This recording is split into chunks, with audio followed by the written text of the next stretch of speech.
Hello everybody, Raspberry Barrel, and now we're reading another biography by Infaminxy on DeviantArt. The queen's biography that we'll be reading today is Lunaria, the Queen of Tides, who is the next queen in our Infaminxy queen timeline, the daughter of Floecilia. Please forgive me if I stutter, hesitate, or mispronounce anything, and for any noises in the background, and let's get started. Lunaria, the Queen of Tides. When the eclipse of the moon and tides were all messed up, Lunaria arose with her mighty wand to fix them up. Lunaria Butterfly, the Queen of Tides.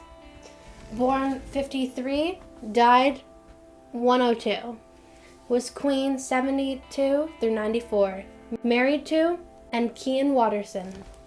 Children Polaria Butterfly, Palarillion Butterfly, and Fengara Butterfly. Lunaria was born on the night of the winter solstice in 53, when all three moons were full and close, which would earn her the name Lunaria. She was also the first queen ever to have a magical hair condition which would be known as Mystic Two-Tone. She had light blue eyes from her father and dark blue hair fading into light blue at the end. Lunaria was very calm and very harmonious. She liked reading and drawing a lot, but Lunaria liked doing two things more than anything else: playing in the water and looking at the moon. Every night she would go to her balcony and gaze up at the moonlight.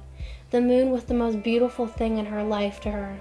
Something she always noticed about the moon when she gazed at it was that there were certain patterns which the moon repeated.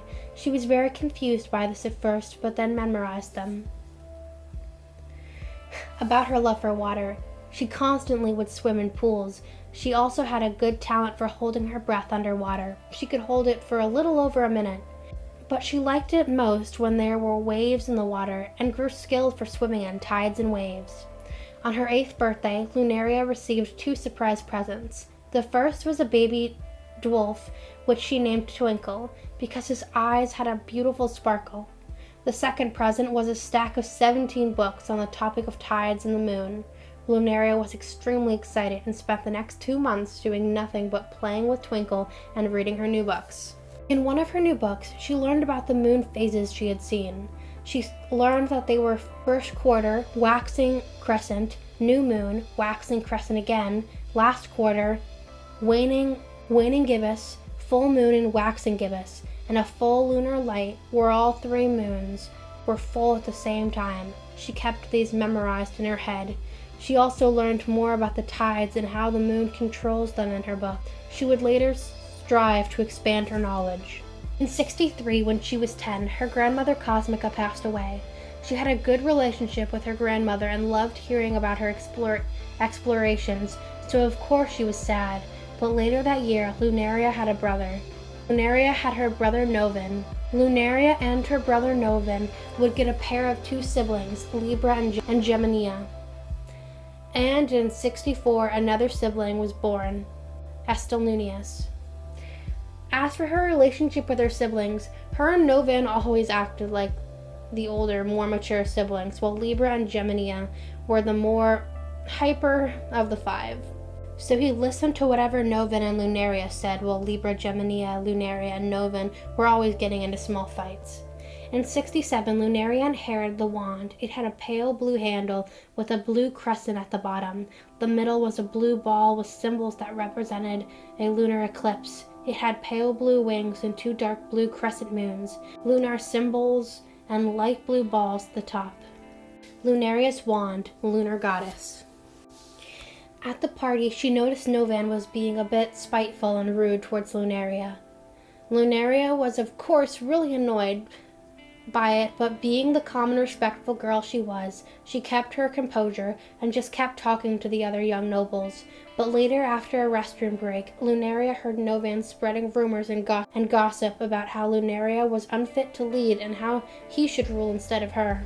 Being extremely mad, she completely lost her composure and ran over and pushed Novin into a bowl of wine, completely ruining his outfit, and his hair was soaking wet. Libra started crying, and Floecilia and Pierre immediately rushed over and sent them both to their rooms.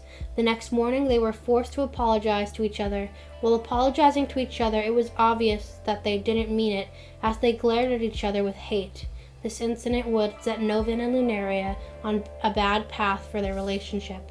The next week, Lunaria would start to practice the basic spells. After only 2 weeks, she started to go on to practicing her ancestors' spells. Her favorite spells to practice were from her great-great-great-great-great-grandmother, Selena, because of the movements and dancing in them. Besides all of that, Lunaria was incredibly skilled with the wand. After a while, Lunaria started to make her own spells, which were very advanced and required great skill. They were on the subject of lunar and tidewave spells. After 4 more years of training, she would become known as the most powerful queen until her descent, Skywyn.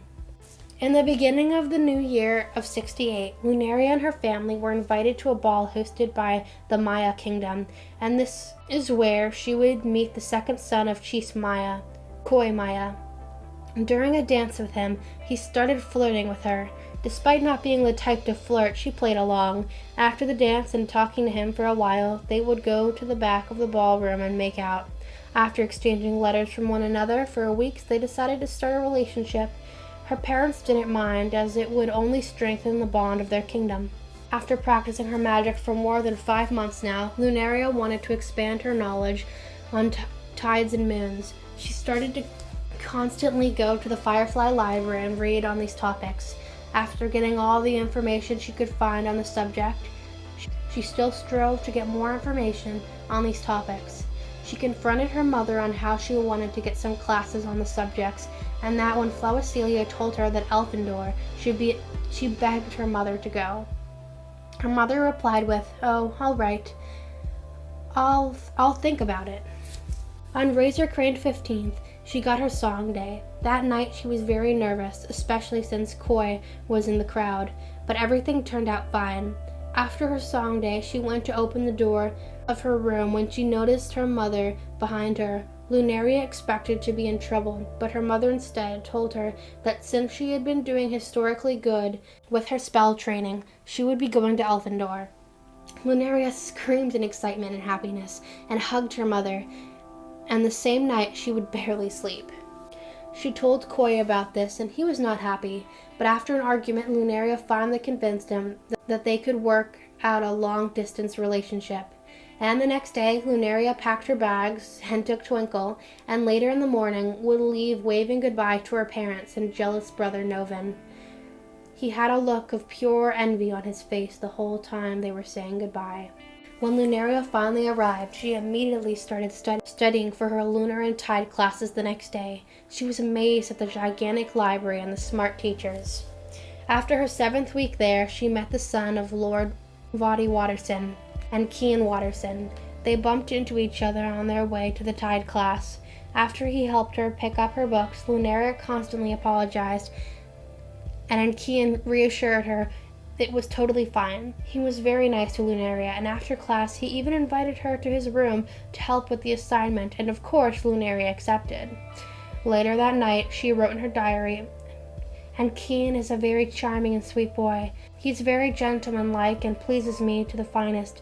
He is also attractive by a stunning amount." On her 16th birthday, she received many gifts and letters from her family, along with a very spiteful one from Novin. She also got a present from Kian and Koi.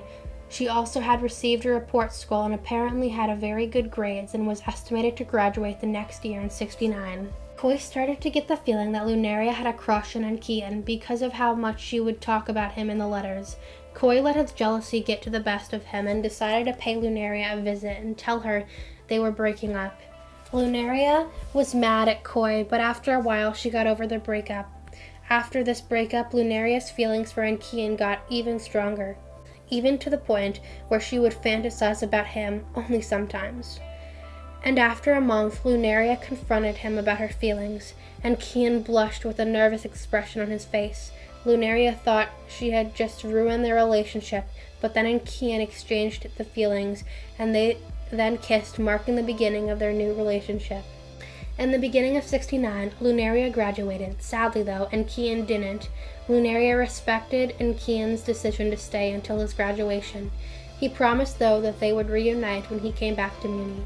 When Lunaria returned to Butterfly Palace, she received a warm welcome from her family, all except Novan. Except his envy had seemed to grow greater as he now didn't speak to her at all, and always had a harsh personality towards her.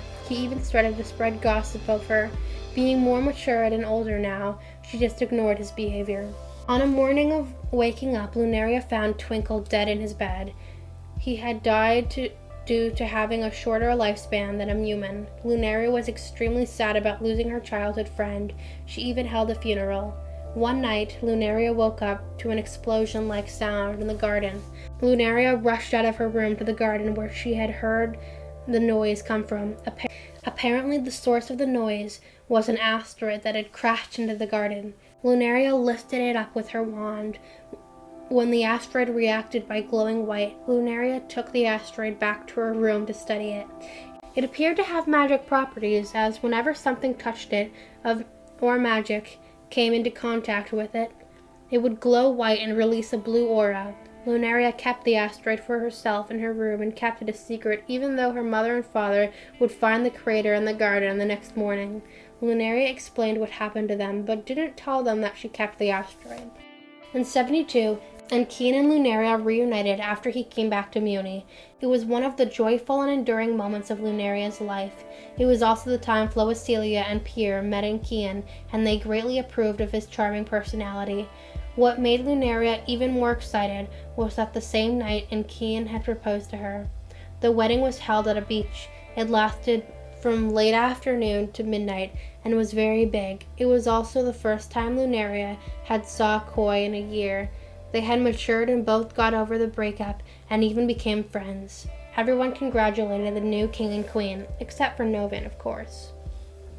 Her crown was 2 pairs of silver sticks with blue dots on the top of each tip. It had a grand gemstone on the top that was a lunar eclipse, and the gemstone had a piece of poofy fabric on the top. Lunaria was studying the asteroid one night when she saw that her arm had started to sting. She looked at her arm and it had a yellow goop on it. She rubbed it off and saw her whole arm swelling. Lunaria freaked out, realizing that the asteroid's properties were dangerous, and took the asteroid deep into the forest of certain death and threw it on the ground and ran back to the castle. Now, of course, this would have consequences that would appear later in the future.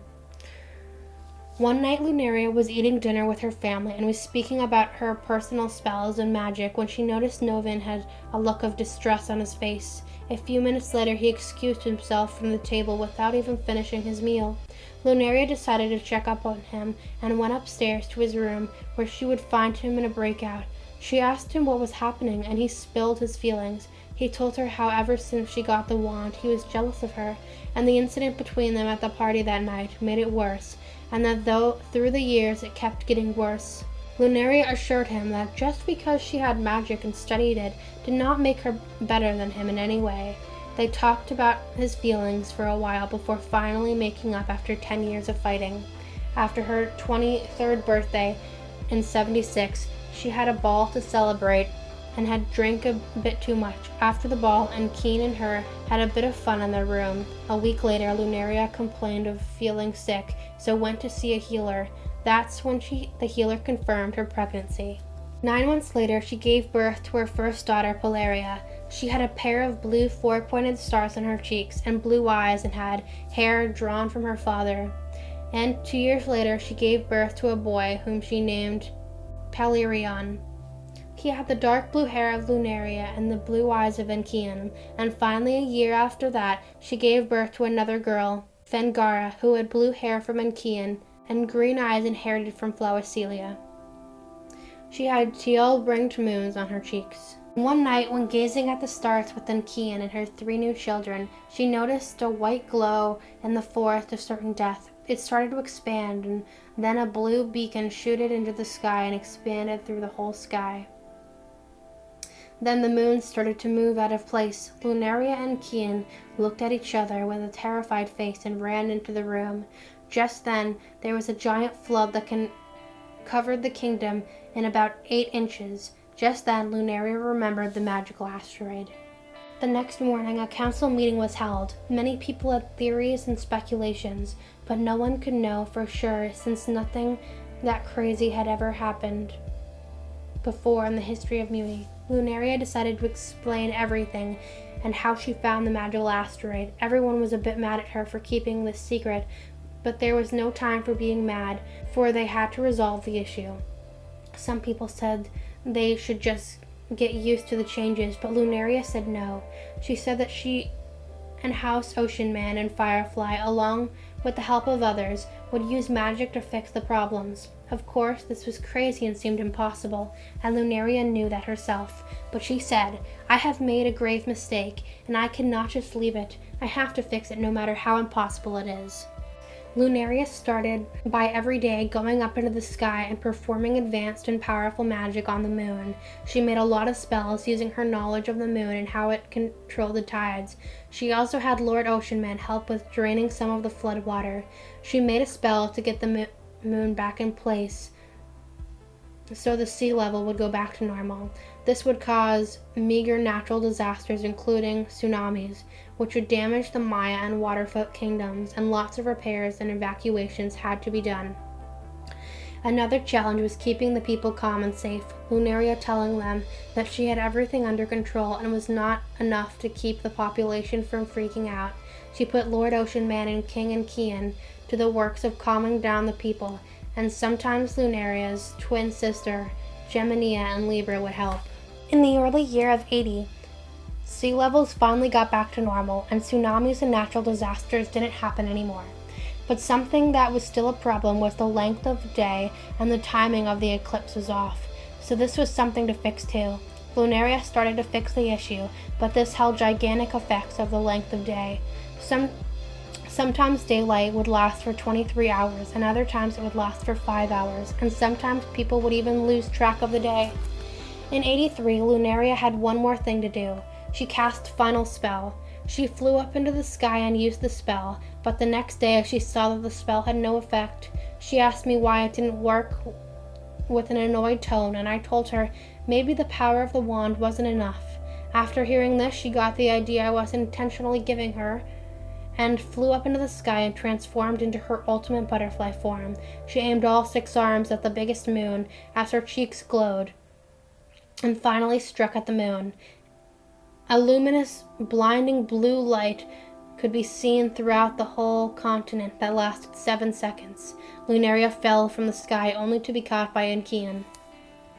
The next morning, when she woke up, she was surrounded by her family. They congratulated her and gave her gifts, and her 8-year-old daughter, Polaria, said, "That was awesome, Mommy." Lunaria was happy that she had saved the kingdom, and so were the people. They saw her as a hero who would do anything to protect her people. A holiday called St. Lunaria's Day was founded to celebrate the Queen's selfless act.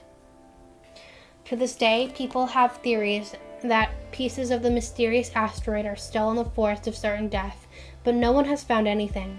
Some people also say that a god of destruction sent the cursed asteroid in hopes of destroying them, but no one is certain.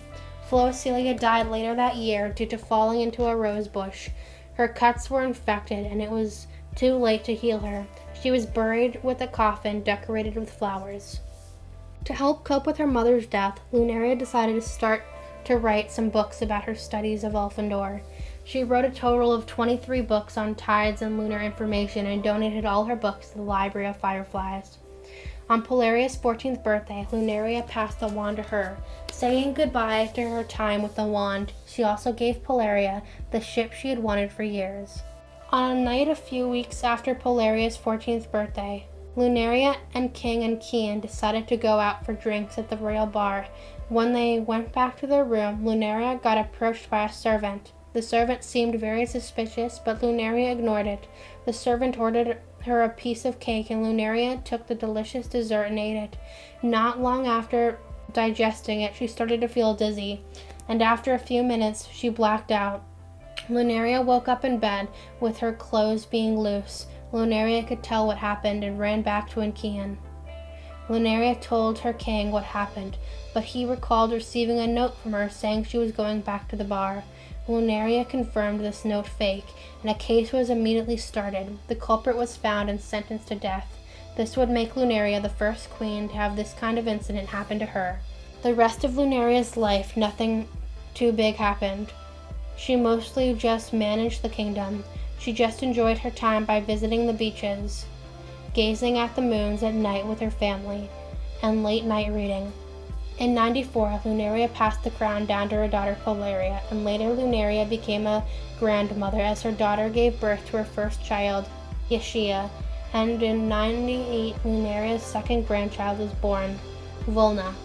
Lunaria died in 102 of natural causes. She would forever be remembered by saving the kingdom and restoring balance to the moons. Lunaria performing the final spell. And that was the biography of Lunaria, the Queen of Tides. Thank you, Infaminxy, for letting us read it, and please go check out their DeviantArt and see all of their wonderful art. Hope you all have enjoyed this biography, and I hope you're all doing well. 2020 has been an interesting year. Have a great rest of your day, and I'll see you when we're reading our next biography. Goodbye!